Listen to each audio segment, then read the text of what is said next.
Hey guys, welcome to the next tutorial of ethical hacking and penetration testing via Kali Linux. So before I go ahead and teach you actually how we can actually go ahead and hack into something, I'd like to teach you about one final thing before that, and that is 802.1x. Understanding what the IEEE 802.1x standard is and why you should care means understanding three different concepts which I will be teaching you today, that is PPP, EAP and 802.1x itself. So understanding what IEEE 802.1x understand, I'll go and teach you exactly what that means today. So most people are familiar with PPP, that's point-to-point protocol. PPP is, or I'll call it as PCube as of now because that's quite easy than going ahead and spelling it out as PPP or pronouncing it PPP, whatever.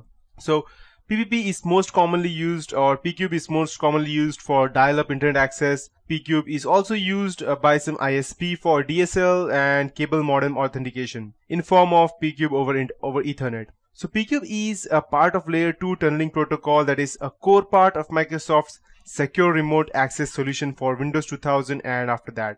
PCube evolved beyond its original use as a dial-up access method and is now used all over the internet.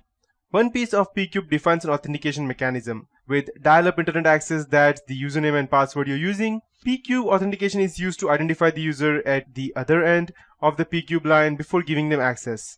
Most enterprises want to do more for security than simply employing username and passwords for access. So a new authentication protocol called the Extensible Authentication Protocol, that's EAP, it was designed. EAP sits inside the PPP's authentication protocol and provides a generalized framework for several different authentication methods.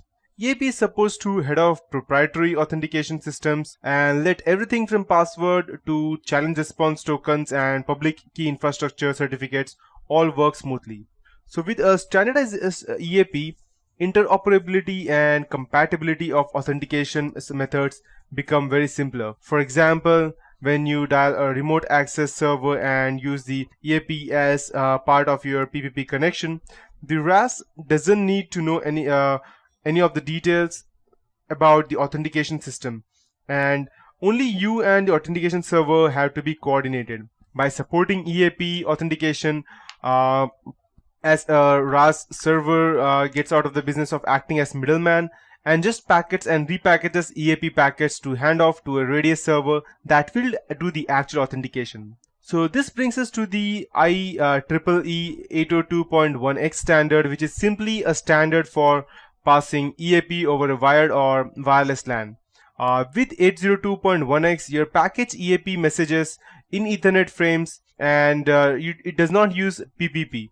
Its authentication needs much more. That's desirable in situations in which rest of the PCube isn't needed when you're using protocols other than the TCP/IP, or where the overhead and the complexity of PPP is undesirable. But 802.1x uses three terms that you need to know. The user or client that wants to be authenticated is called as a supplicant. The actual server doing the authentication, typically a Radius server, which is called the authentication server, and the device in between, such as a wireless access point. It is also called as the authenticator. One of the key points of 802.1x is that authenticator can be simple and dumb, and all of the brains have to be, let's say, in the supplicant and the authentication server, similar to like computer. Your monitor is just deaf and dumb and it does all the work that your computer does, that your CPU does.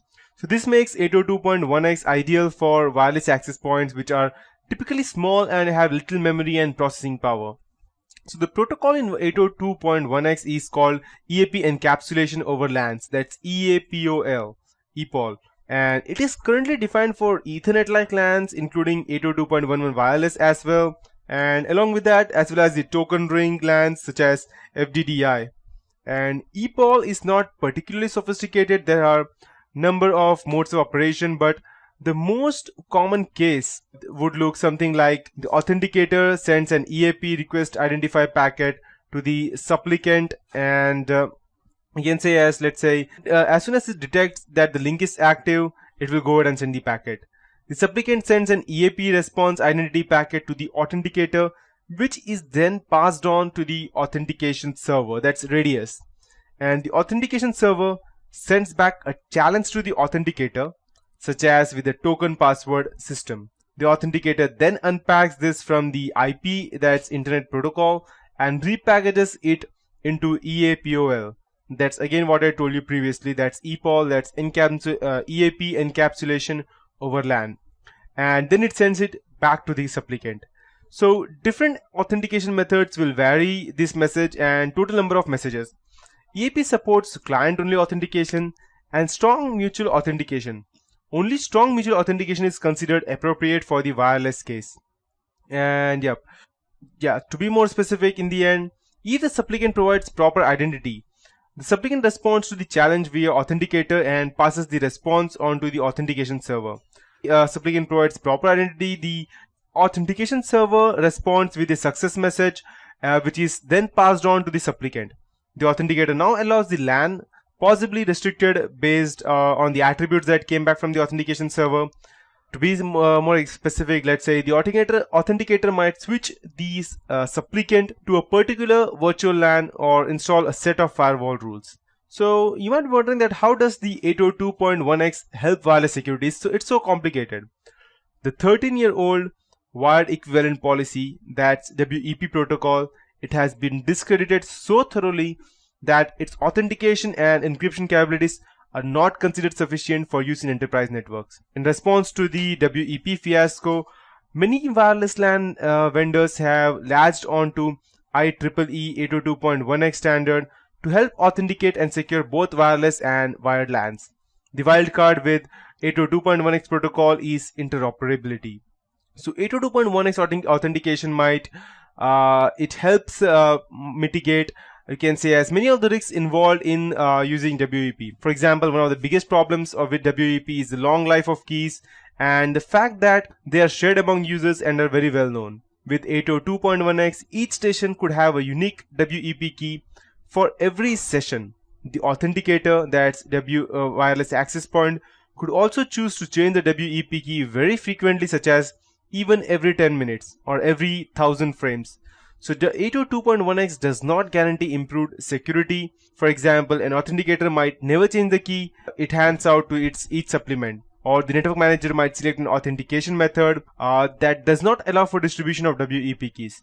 So 802.1x does, however, give the informed network manager the potential design and implement a more secure wireless LAN. So this is how it works in total. It's not always how much secure you can keep.